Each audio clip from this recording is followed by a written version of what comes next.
Magandang tanghali po sa inyo lahat. Si Pidol po ito. Meron po akong papaano sa inyo yung naalala kong kalokohan kong ginawa sa amin bahay.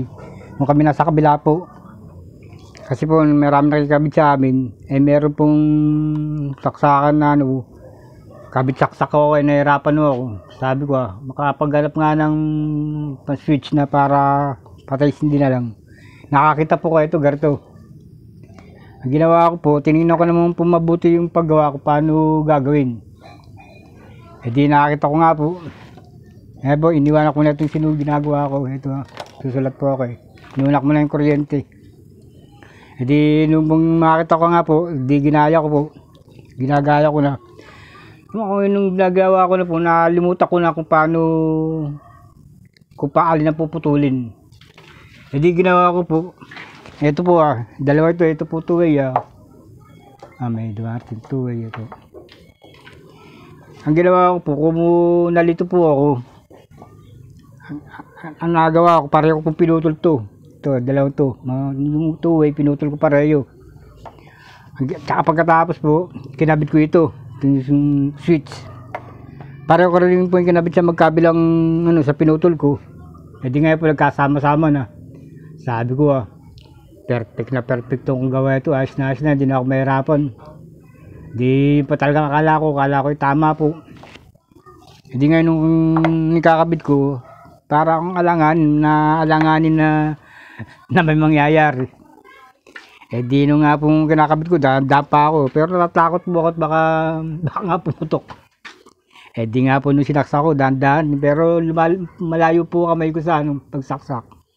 Nung sinasaksak ko po, talaga po perfect na perfect. Pubutok po. May narinig ko may sumisigaw.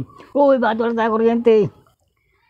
Sabi ko sumigaw ako. Baka pumutok natin yung fuse box. Kasi baka overloaded na tali. Marami tayo Puntahan po sila. Tinignan yung fuse box. Pumutok nga. Ginawa naman po nila. Kung electrician talaga sila Hindi na ginawa. Di awa naman kasi nagkailaw na. Kinamagaan. Habang ako ng gabi na. Matutulog na, hindi pa makatulog kagad. Iniisip ko paano nangyari yung ba't pumutok. At saka sabi ko, tama naman ginawa ko. Kinamagaan, paggising ko, pumunta kagad ako sa kapitbahay ko. Hindi po ako nagtanong. Tinignan ko mabuti ko paano. Ganito pa. Hindi po ako nagtanong sa kanya. Siyempre malalaman po na akong dahilan kaya pumutok Tinignan ko lang kunwari. Hindi ako nagtatanong. Nakita ko, yung palang ito, yung dalawang ito. Isa lang pala po lalagutin ito, isa lang. Ito pala direkta na. Tapos pagkaputol po nitong dalawang to, tsaka pala kakabit itong sa switch magkabilang dulo. Di ganun po ginawa ko. Nung may kabit ko na lahat, tsaka po sinaksak. Hawa na po naman ng Diyos, tama naman po. Kaya minsan gumawa ng hindi nagtatanong, talaga may nangyayaring hindi maganda Masama't mabuti, natutunan ko po naman ng paggawa kahit hindi na po ako nagtatanong. Marami po akong alam na kalokohan pagka gusto po ninyong malaman yung mga karanasan kong pangit maganda. Sabi niyo po mag-comment po kayo, kukwento ko po sa inyo. Thank you, salamat.